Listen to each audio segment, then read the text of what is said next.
A todos bienvenidos. Seguimos con nuestro estudio del libro de los Hechos.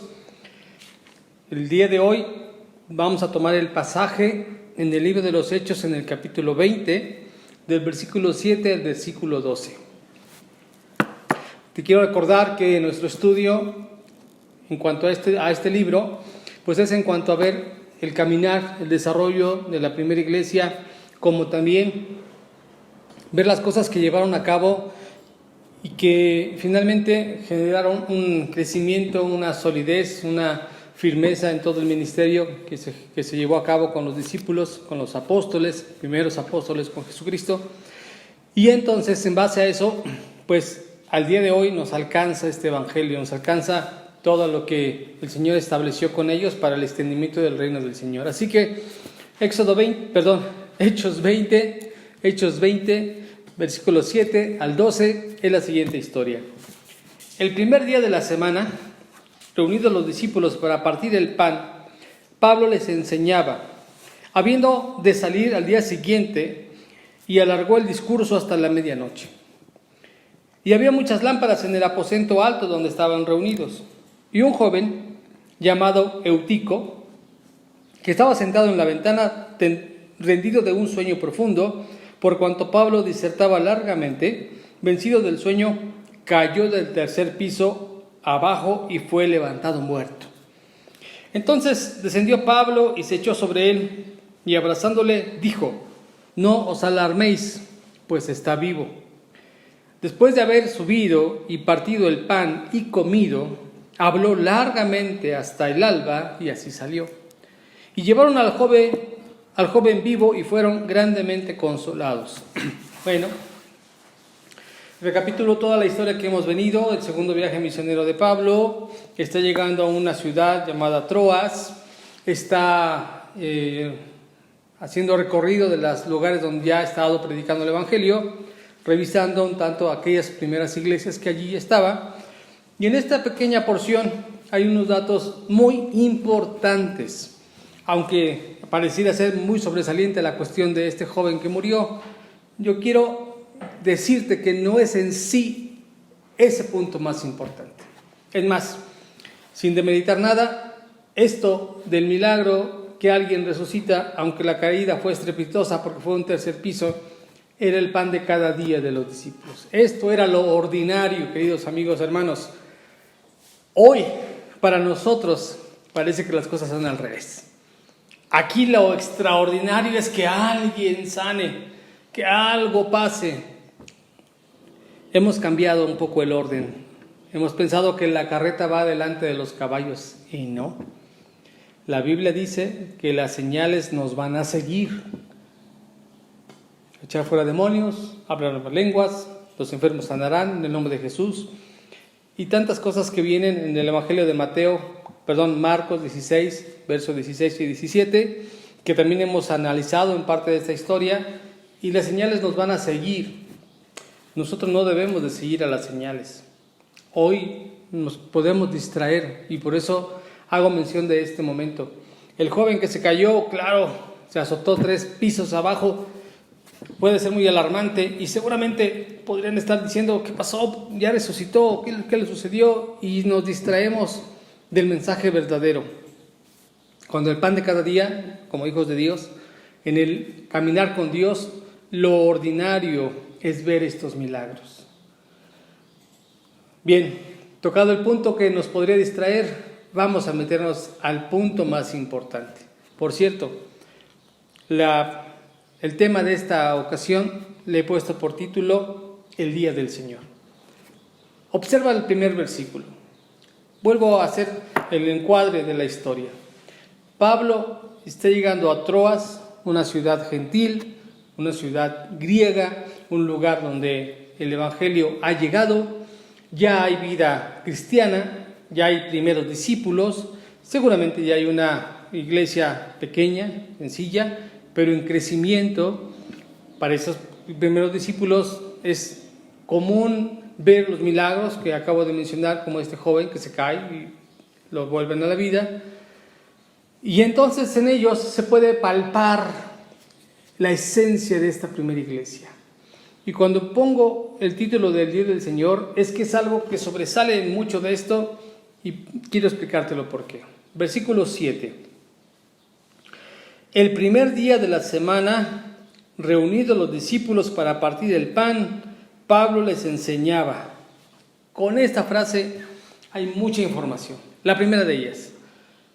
¿Qué día era este? El primer día de la semana. Para los judíos, para la antigüedad, para este medio, para esta época, el primer día de la semana era el domingo. Aquí tiene que ver un poquito tal vez el enfoque, tal vez el día de hoy para nosotros laboralmente podrían decir, ¿no? El primer día de la semana es el día lunes. Y entonces el fin de semana, viernes, sábado y domingo como el último día. A lo mejor yo te hago un juego de ideas y de palabras. Todo depende de qué quieras entregarle a Dios. El último día, lo que restó, lo que ya me sobró, o el primer día de la semana. Se hace referencia, y yo digo que es el primer día de la semana, porque para los judíos y para la parte bíblica y para el estudio que llevamos, que nuestra base es en la palabra de Dios, la Biblia dice que Dios formó el mundo en 7 días. Y el séptimo y el último día, y aún para los judíos y aún para la Biblia, el séptimo día es el sábado. Y la semana reinicia nuevamente y el primer día de la semana entonces es el domingo. El domingo entonces es el primer día de la semana. Ahora, dice el versículo 7, en ese primer día se reunían los discípulos. La reunión no era casual, tenía un propósito. La reunión era el centro de la vida cristiana. Hoy por hoy, en este confinamiento que estamos llevando a cabo y en esta nueva normalidad, la carencia de estarnos reuniendo sí es fundamental. Es fundamental para la vida espiritual. No por nada, y es por todo, que Dios nos invita a congregarnos.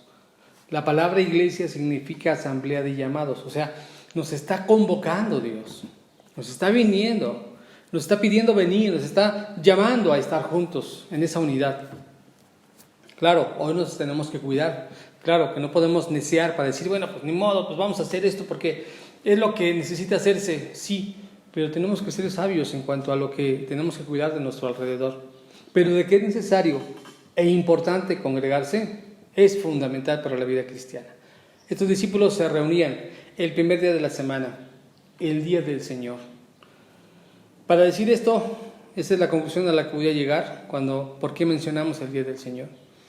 Y entonces estos discípulos se reunían y dice, ya reunidos, partían el pan. Se reunían para eso. ¿Quiénes eran los que se reunían? Discípulos. ¿Quién es un discípulo? Quienes van dejándose guiar, quienes han sido instruidos en qué, cuál sería su instrucción. Pues de acuerdo a todo el panorama que vemos, eran discípulos que Pablo había enseñado de sus primeros viajes o de aquellos que habían llegado a seguir predicando y eran enseñados lo que Jesús había dejado a sus apóstoles. ¿Y qué se reunían? ¿Cuál era el modelo que seguían? Pues aquí mismo, en el capítulo 2 de Hechos, en el versículo 42, nuevamente volvemos a mirar ese primer momento de los discípulos de la iglesia cristiana, en el cual, ¿a qué se reunían? Dice el versículo 42, y perseveraban en la doctrina de los apóstoles, en la comunión unos con otros, en el partimiento del pan y en las oraciones. Ahora, esta porción dice que había un propósito, perseverar en la doctrina. Y en el verso 7 de Hechos 20 dice que Pablo les enseñaba. ¿Qué les enseñaba Pablo? Seguramente la doctrina de los apóstoles. ¿Qué más hacían los primeros discípulos?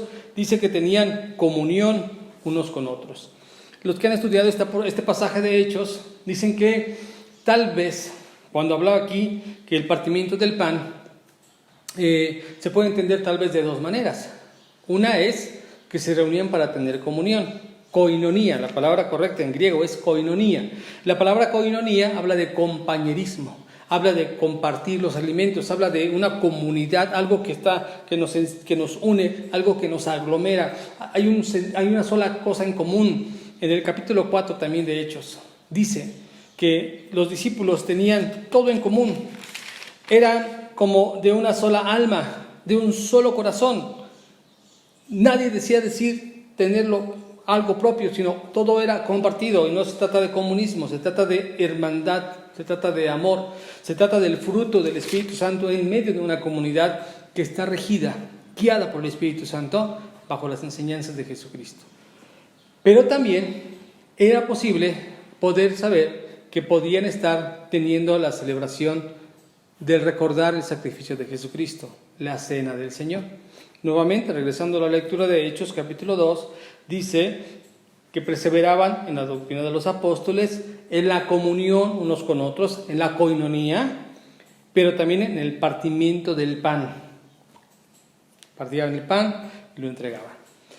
Pablo le habló a los corintios, les escribió a los corintios, y por eso puede pensarse que esto era el partimiento del pan como la cena del Señor, era lo que en abusos la gente de ese lugar de Corintio se había excedido, ya que en su carta, la primera carta a los Corintios, en el capítulo 11, habla de los abusos de la cena del Señor. Cuando de pronto dice, bueno, es que cuando ustedes se reúnen a comer el pan, no es realmente la comunión, la koinonía que debería de ser, porque en vez de compartirlo, cada quien lleva lo suyo, y no se preocupan por el otro, y además, si yo traigo, y hasta me puedo emborrachar, o no me preocupo por el otro que tenga también, eso no es el partimiento del pan, eso no es la koinonía que Dios nos llamó.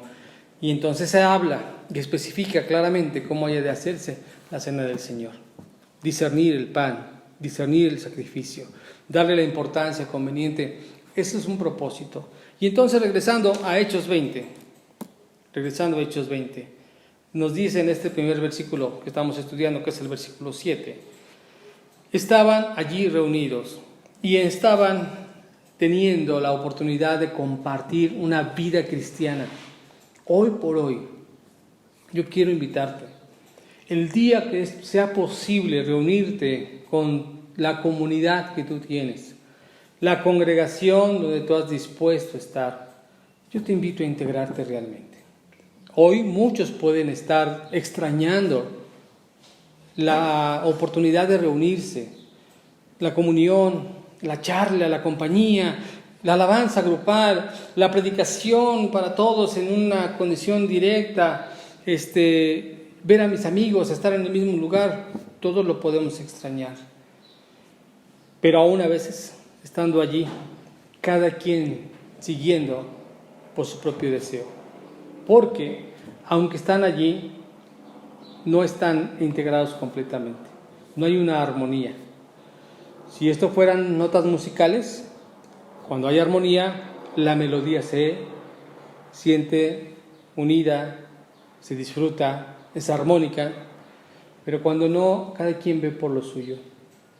Cada quien está interesado en sus propias cosas. Decimos que oramos unos por otros, pero realmente luego no lo hacemos. Decimos que esta es nuestra casa, pero no nos interesamos en participar, en servir y en aportar. Así que, si tú eres parte de una comunión, de una comunidad, eres parte de una congregación, agrégate e intégrate a ese cuerpo. Intégrate entonces a tu comunidad, sé parte de eso. Estos discípulos se reunían allí, y sigo con la lectura de Hechos 20, versículo 7. Pablo les enseñaba habiendo de salir al día siguiente y alargó el discurso hasta la medianoche. ¿Cuál es la razón de la predicación, de la enseñanza de nuestra reunión? Yo sé que ahora mismo estamos muy atraídos por todo lo que de manera emocional y sentimental nos mueve, nos toca. El tiempo de la alabanza hoy puede ser de una manera muy intensa, muy llena de cosas, sonidos, luces, escenografía, atuendos, posiciones, muchas cosas. Y a veces estamos a la espera de que eso sea lo que nos atraiga, nos conecte. Pero quiero decirte que lo más importante es la palabra de Dios. Alguien ha dicho, bueno, podremos pasarnos horas y horas alabando a Dios. Ok, no digo que no se pueda, pero no hay tanto fruto de eso, porque solo quedan las emociones. Hasta que la palabra logra entrar y penetrar en nuestra vida, en realidad es cuando algo va a cambiar. Pablo su discurso duró hasta la medianoche, tanto fue así que obviamente este joven Eutico se durmió. Allá no había luces, no había lámparas, solo eran velas, antorchas, generando calor, obviamente. Se durmió este jovenazo y se cayó. Se mató, pero Dios le devolvió a la vida. Pero lo más increíble, pon atención, es que la gente estaba allí escuchando la palabra de Dios sin cansarse, sin estar esperando a ver a qué hora se acaba, si ya se le fue la cena, si ya se le fue la reunión. No, lo más importante era la palabra de Dios. Ahora, termina este acontecimiento y este muchacho se levanta y pareciera ser que eso sería como con lo más conveniente. De aquí se acabó la reunión, se rompió una taza y cada quien para su casa, pero resulta que no. Dice en el versículo 11: y después de haber subido y partido el pan y comido, habló largamente hasta que amaneció. La palabra de Dios es el mejor alimento que podemos tener. Ahora voy a llegar al punto del título de esta enseñanza: el día del Señor. Para los judíos, para los cristianos de ese primer tiempo, era notorio el momento en el cual se reunían. El Evangelio de Juan, capítulo 20, el versículo 1, dice que el primer día de la semana, María Magdalena fue de mañana, siendo aún oscuro, al sepulcro y vio quitada la piedra del sepulcro. El primer día de la semana, entonces, es domingo. El día domingo Jesucristo resucita. El día domingo ahí se reúne. Versículo 19 de este mismo capítulo de Juan. Cuando llegó la noche de aquel mismo día, el primero de la semana, estando las puertas cerradas en el lugar donde los discípulos estaban, allí reunidos, vino Jesús y se puso en medio de ellos. Pero también, ahora, la vida de los demás cristianos. Primera de Corintios, capítulo 16. Está nuevamente la vida cotidiana de una congregación que no es judía, pero es una congregación cristiana. En cuanto a la ofrenda para los santos, dice: haced vosotros también de la manera que ordené en las iglesias de Galacia. Cada primer día de la semana, cada uno de vosotros ponga aparte algo, según haya prosperado, guardándolo para que cuando yo llegue no se recojan entonces ofrendas. ¿Cuándo pedía que se juntaran, que se reunieran? El primer día de la semana. ¿Qué pasa con el sábado entonces? Con el día de reposo. Voy a tomar una lectura de Hebreos, capítulo 4, porque ahora vamos a hacer una conexión. Para los judíos, el último día, el séptimo día, era el día del reposo del Señor. No se trabajaba, no se hacía esto, no se hacía aquello. Pero ¿qué pasa entonces ahora con el domingo? Hebreos capítulo 4, versículo 1 al 11. Dice: temamos pues, no sea que permaneciendo aún la promesa de entrar en su reposo, alguno de vosotros parezca no haberlo alcanzado, porque también a nosotros se nos ha anunciado la buena nueva como a ellos, pero no les aprovechó el oír la palabra, por no ir acompañada de fe en los que la oyeron. Esto que acabo de leer hace referencia al pueblo de Israel que, estando en el desierto, desobedeció muchas de las cosas que Dios les pedía, enfatizando un poco lo del día de reposo, porque a veces, aunque les dijo que no salieran a juntar maná, se asomaban para ver si había maná. Dios les pidió que pudieran estar esperando el tiempo para poder llegar a la tierra prometida, esperar el momento para poder alcanzar las jornadas que tenían que hacer en el desierto, y por ser testarudos e incrédulos no entraron al reposo del Señor. Y entonces la recomendación del capítulo 4 dice: tengan cuidado, no les vaya a pasar lo mismo que a ellos. Y ahora sigo la lectura, versículo 3. Pero los que hemos creído entramos en el reposo de la manera que dijo: por tanto, juré en mi ira, no entrarán en mi reposo, aunque las obras suyas estaban acabadas desde la fundación del mundo. Porque en cierto lugar dijo así del séptimo día, y reposó Dios de todas sus obras en el séptimo día. Y otra vez aquí: no entrarán en mi reposo.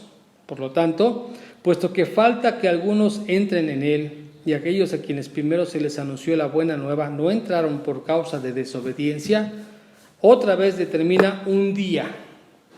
Dice, otra vez determina un día. Eso está diciendo que entonces lo que había dispuesto atrás ya había pasado.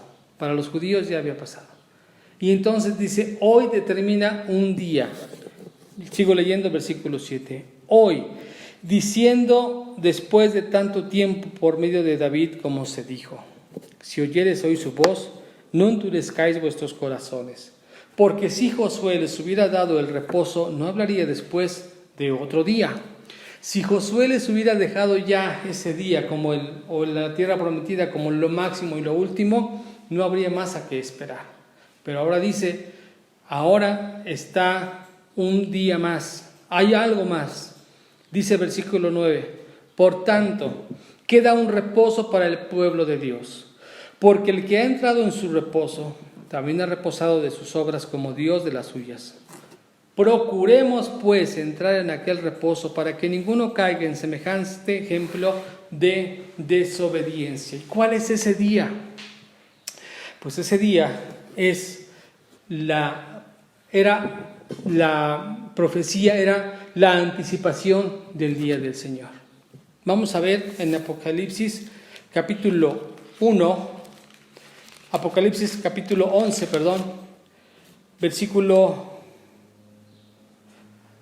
Apocalipsis 1:10, discúlpeme. Dice Apocalipsis 1:10: yo estaba en el Espíritu en el día del Señor, y oí detrás de mí una gran voz como de trompeta. Y decía: yo soy el Alfa y la Omega, el primero y el último. Escribe lo que ves y envíalo a las 7 iglesias que están en Asia, en Éfeso, Esmirna, Pérgamo, Tiatira, Sardis, Filadelfia y Laodicea. Esto lo está diciendo de entonces del Señor Jesucristo. Y déjame encontrar bien mi referencia.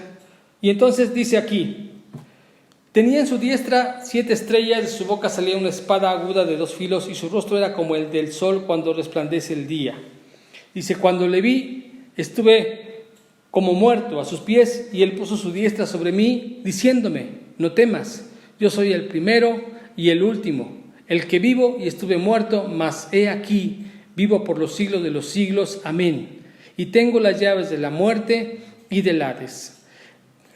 Juan está viendo a Jesús. Juan está llegando a ese día. Y entonces Jesús es el que viene a cumplir lo que es el día del Señor. El día del Señor, con respecto a la importancia en la vida espiritual de estas congregaciones, era muy importante. En 1 Corintios capítulo 16 ya era cotidiano saber que los cristianos se reunían el primer domingo de la semana, que en este caso sabemos ya es el día domingo. Dice este versículo que mencioné: en cuanto a la ofrenda para los santos, haced vosotros también de la manera que ordené en las iglesias de Galacia. Cada primer día de la semana, cada uno de vosotros ponga aparte algo, según haya prosperado, guardándolo para que cuando yo llegue no se recoja entonces ofrenda. El primer día de la semana. El día de reposo para los judíos es el sábado, y ordenadamente cumplían todos los mandatos: no trabajar, no moverse, no salir. Pero viene ahora la iglesia cristiana, la que ahora Jesucristo establece, un nuevo pacto que hay. Todo lo anterior queda como sombra de lo que había que venir. En Hebreos capítulo 4 hace la referencia de esto que estoy mencionando. Dice lo siguiente, haciendo reflexión sobre lo que para los judíos fue el paso en el desierto y cómo por medio de su desobediencia no entraron al reposo de Dios en su 7º día. La creación fue generada en 6, y el 7º Dios reposó, Dios descansó. Cuando dice Dios descansó, habla de entonces de un beneficio, que al final de todo, quedarse con el creador de todo. Versículo 1 del capítulo 4 de Hebreos hasta el versículo 11 dice lo siguiente: temamos pues, no sea que permaneciendo aún la promesa de entrar en su reposo, alguno de vosotros parezca no haberlo alcanzado. Porque también a nosotros se nos ha anunciado la buena nueva como a ellos. Aquí está haciendo referencia a los judíos del Antiguo Testamento. Dice: pero no les aprovechó el oír la palabra por no ir acompañada de fe en los que la oyeron. Alguien ha dicho, o hay estudios más bien, que dicen que el trayecto que hicieron de Egipto a la tierra prometida podría haber sido en semanas o en días. Aquí se tardaron 40 años. De hecho, casi estaban a la puerta para entrar cuando vieron a los 12 espías, pero no creyeron. 2 creyeron y solo esos 2 entraron, Josué y Caleb. Los demás, con toda la multitud que salió, no entró por desobediencia y por incredulidad. Leo lo siguiente. Dice, pero no les aprovechó el oír la palabra por no ir acompañada de fe en los que la oyeron. Pero los que hemos creído entramos en el reposo de la manera que dijo. Por tanto, juré en mi ira, no entrarán en mi reposo, aunque las obras suyas estaban acabadas desde la fundación del mundo. Porque en cierto lugar dijo así del séptimo día, y reposó Dios de todas sus obras en el séptimo día. Así que el séptimo día ya pasó. Hace referencia, Dios ya terminó sus obras hablando de la creación del mundo. Ya ese reposo, aunque quieran entrar, ya no hay ese reposo. Pero mire y ponga atención a lo que dice. Y otra vez aquí, no entrarán en mi reposo. Por lo tanto, puesto que falta que algunos entren en él, y aquellos a quienes primero se les anunció la buena nueva no entraron por causa de desobediencia, otra vez determina un día. Dice, otra vez determina un día. Hoy, diciendo después de tanto tiempo, por medio de David, como se dijo, si oyeres hoy su voz, no endurezcáis vuestros corazones. Porque si Josué les hubiera dado el reposo, o sea, si ya hubieran hasta ahí acabado las cosas, no hablaría después de otro día. Por tanto, escuche, queda un reposo para el pueblo de Dios. Hay un espacio, hay un día más. Si el séptimo ya se acabó, ya se terminó ese chance, hay uno más, hay uno nuevo. Dice, porque el que ha entrado en su reposo, también ha reposado de sus obras como Dios de las suyas. Procuremos pues entrar en aquel reposo, para que ninguno caiga en semejante ejemplo de desobediencia. ¿Y cuál es ese día de reposo? Ese día de reposo es el día del Señor. ¿Por qué? Le quiero invitar a Apocalipsis capítulo 1. En el versículo 10 está el apóstol Juan diciendo lo siguiente. Yo estaba en el Espíritu en el día del Señor. ¿Y a quién hace referencia? A Jesucristo. ¿Y cuál es el día del Señor? Dentro de todo lo que hemos venido documentando, para los cristianos, el día domingo era. Los judíos decían que el sábado. Pero los que estábamos comenzando a ver aquí en Hechos 20, versículo 7, dice, ellos se reunían el primer día de la semana, porque era cuando Jesús resucitó, fue cuando estaban recibiendo la noticia, fue cuando se reunieron los discípulos, fue cuando ahí mismo estaban compartiendo el pan, y aún cuando alguien le hubiera preguntado, ¿pero por qué no se sujetan al día de reposo? Esto también se lo preguntaron a Jesús. Y entonces en el Evangelio de Lucas, en el capítulo 6, le hacen este reclamo a Jesús. Y Jesús hace la siguiente declaración increíble de lo que para él ya vendría a ser ese día de reposo. Lucas capítulo 6 dice, aconteció un día de reposo, que pasando Jesús por los sembradíos, sus discípulos arrancaban espigas y comían, restregándolas con las manos, y algunos de los fariseos les dijeron, ¿por qué hacéis lo que no es lícito hacer en los días de reposo? Respondiendo Jesús les dijo, ¿ni aún esto habéis leído lo que hizo David cuando tuvo hambre, él y los que con él estaban? Cómo entró en la casa de Dios y tomó los panes de la proposición, de los cuales no es lícito comer sino solo a los sacerdotes, y comió y dio también a los que estaban con él. Y les decía, escuche, el Hijo del Hombre es Señor aún del día de reposo. El día del Señor es el mayor día que tenemos. Y es el mayor día que vino porque fue el cumplimiento de todo ese reposo que Dios les había hablado al pueblo de Israel. Así que en Hechos 20, del 7 al 11 que hoy estudiamos, nos está mencionando el día tan importante que es el día del Señor, el día domingo.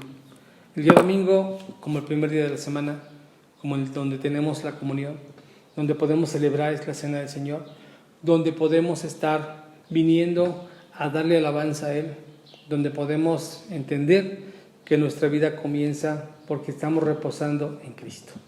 Yo te invito a poder recibir a Cristo en tu corazón, a no quedarte con una religiosidad solamente de alguna celebración, sino de manera dinámica, de manera viva, el día del Señor sobre tu vida. Ese día, dedícalo a Dios. en cuanto a congregarte, porque a veces, aunque estuviera abierta la congregación, mi pregunta sería, ¿por qué no te congregabas antes? Hoy que se pueden llegar a abrir, como llegará a ser un día, sería bueno que te congregaras y te integraras a esa congregación.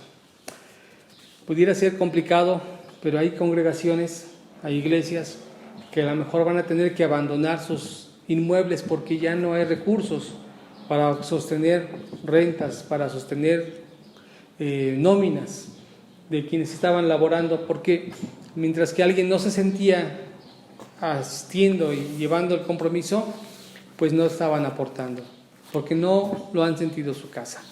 Quiero invitarte a integrarte a una congregación, a una comunidad, activamente a servir, a aportar, a unirte, a hacer armonía entre todos. Nos vemos la próxima. Seguimos estudiando el libro de los Hechos. Que Dios te bendiga.